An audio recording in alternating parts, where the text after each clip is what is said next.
Let me show you something. Minute by minute by minute by minute, I'll be holding on. What would you categorize this song as? Like if you had to think of a mood for it, how would it feel to you right now? Minute by minute by minute by, I'll be holding on, baby. I would call it lighthearted. I'd call it happy, bouncy. What if I change it just a little bit? So imagine you heard that once. I'll be holding on, baby. What if the song did this? Minute by minute by minute by minute, I'll be holding on. Like what if it changed from that first one into that second one? What would that second one make you feel like? Minute by minute by minute by minute, I'll be holding on, baby. Ask yourself that question for a second, because that's what this video is about. Hi everybody, welcome to Amy Nolte Music. Today I want to talk about the flat 6 chord and how you can use it in your own songwriting in place of some other chords to make your songs really, really mean business. Let's talk about it at the piano. All right, back to Michael McDonald. I don't know what key the song was originally in, but I'm going to put it in C so that it's a little bit easier to think about. So, if we do what he did, we go to the 4. Minute by minute to the 5. By minute, I'll keep holding on to the 1.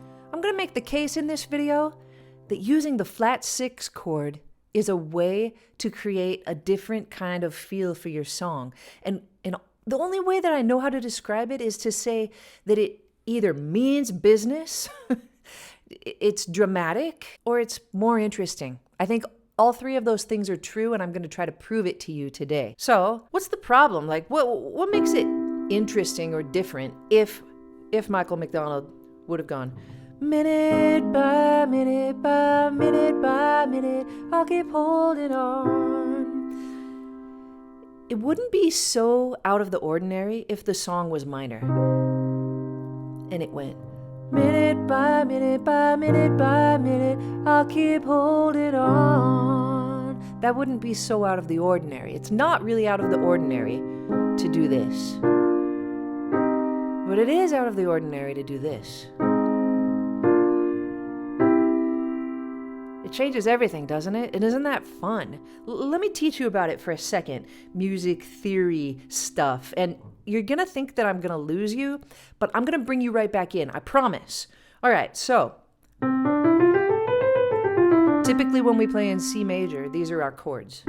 C, D minor, E minor, F, G, A minor, B diminished, and C. These get used all the time.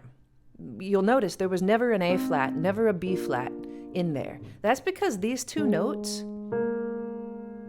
3 notes, do not occur in C major scale.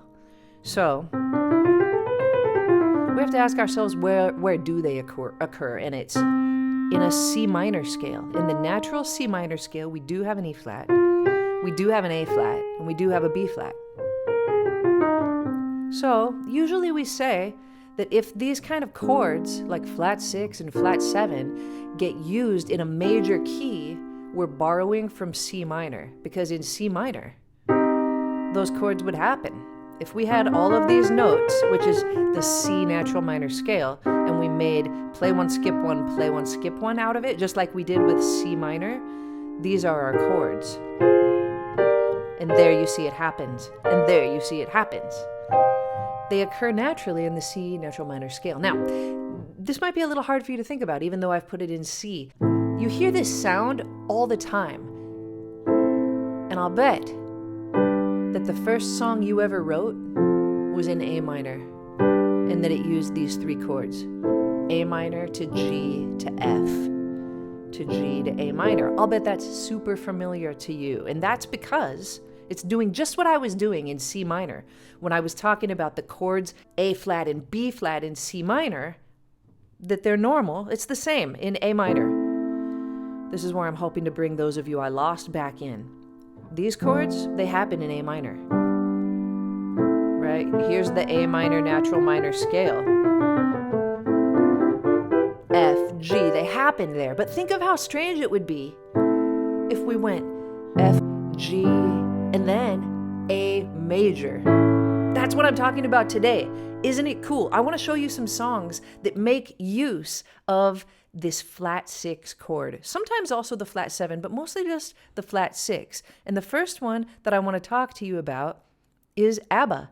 Check out SOS. It happens in the section that's near the end of the chorus every time. So when you're near me, darling, can't you hear me? SOS. So when you're near me, darling, can't you hear me? SOS.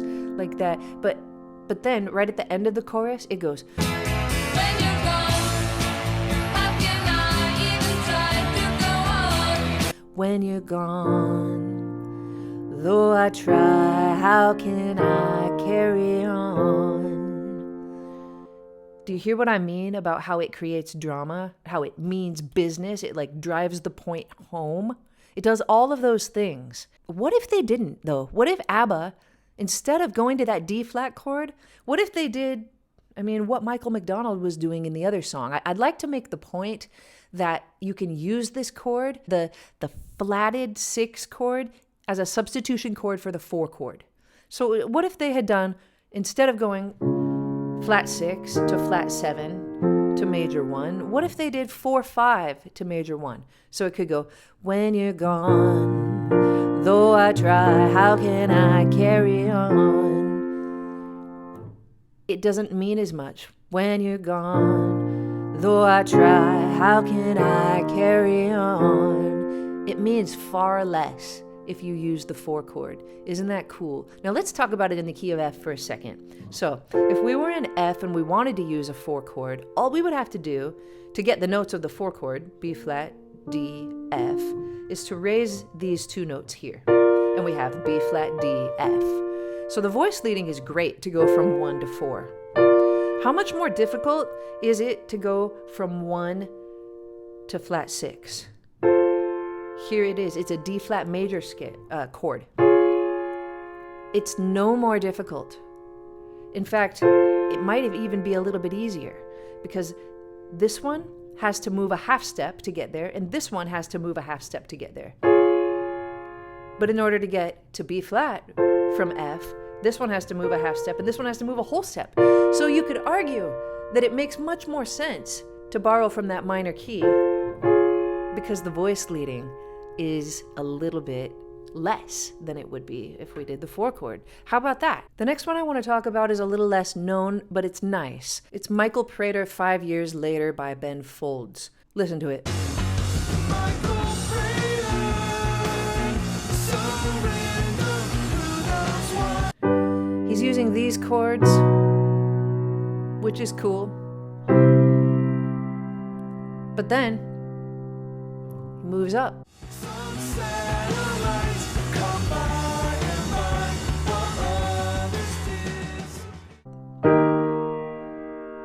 To that flat 6 chord, and then to the 1.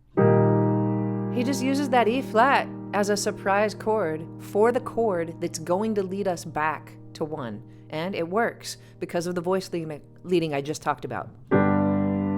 Totally works. Isn't that a fun way? And like I said, it makes you for a second think, oh, he's a little more serious.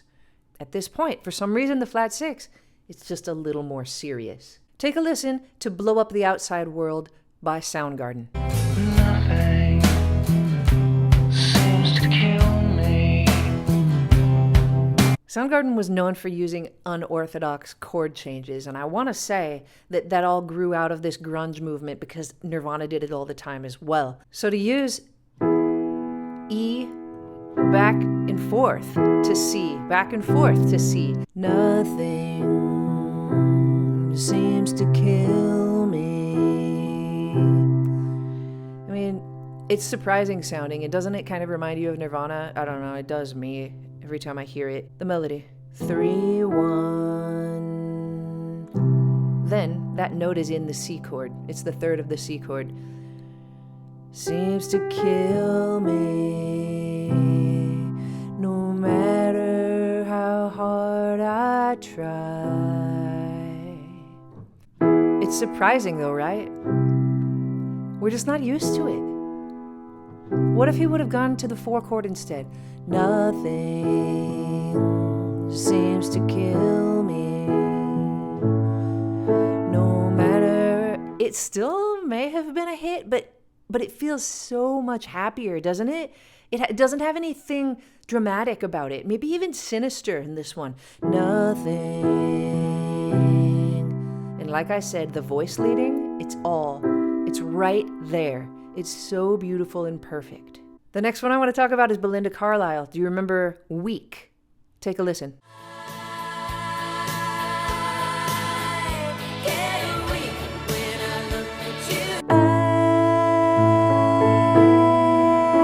I get weak when you're next to me, weak when you touch me. I'm in deep when I look in your eyes. I get weak.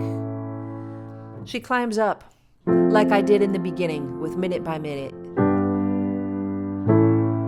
She climbs up from flat 6 to flat 7 to major 1. But what if she had done the 4? I get weak. She might have changed the melody if she did that. I get weak. I almost sounded like Shania Twain for a second there. Didn't I? But no, it means business. I get weak. She really wants to drive the point home with this guy to tell him exactly how she feels, and if she would have done any other chords there, it wouldn't have gotten the point across. Let's talk about Paul McCartney for a second because, well, we all love to talk about Paul McCartney. Let's talk about Uncle Albert Admiral Halsey. We've got this chorus section that happens.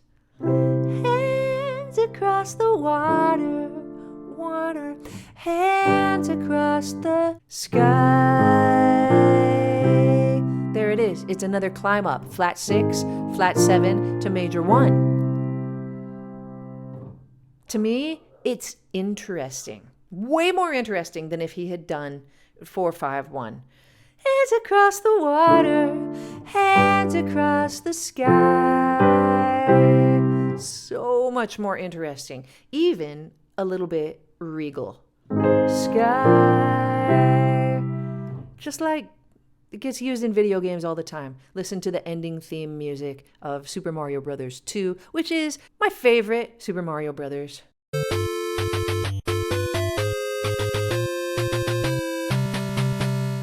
Maybe the most dramatic use in all of my examples today comes from Reba McEntire on her song Fancy. I don't really like this song. I don't like a song called Fancy. I don't know what it is about me. I kind of hate to say that word anyway. But listen to how it sounds. She said, here's your one chance, fancy, don't let me down. Here's your one chance, fancy, don't let me down. And if she had done 4-5, da da da da da da da da da, just doesn't mean as much. You've all heard the Peter Frampton song Show Me the Way countless times, I'm assuming. Do you realize that this happens all the time? Wonder how you're feeling. There's ringing in my ears. No one to relate to except the sea. There it is, and he walks up. Who can I believe in? What if it would have been 4 and 5?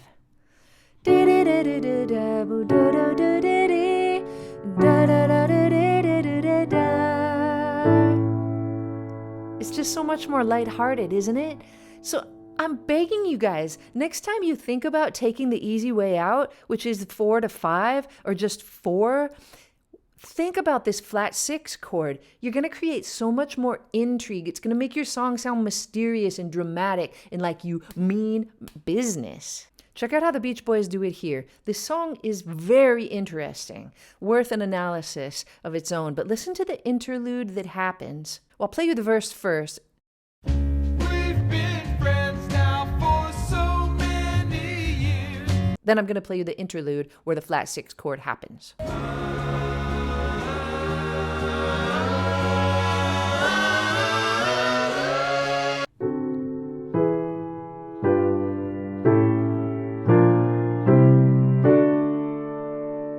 Check it out the other way.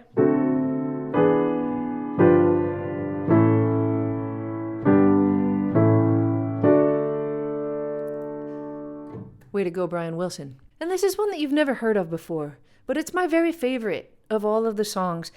Some of you have heard of it. I'm going to play a little bit.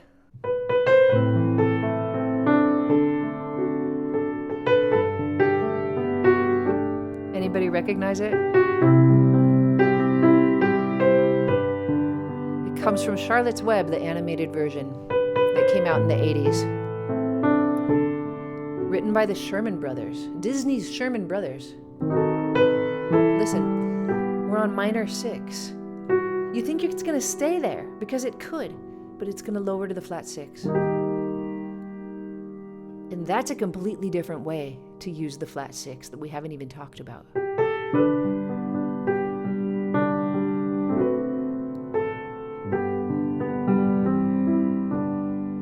I'll do it again.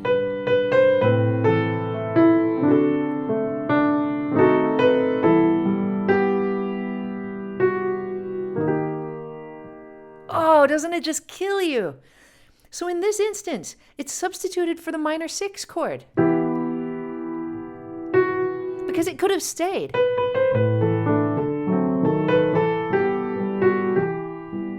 It could have stayed. But no, there's more intrigue than that.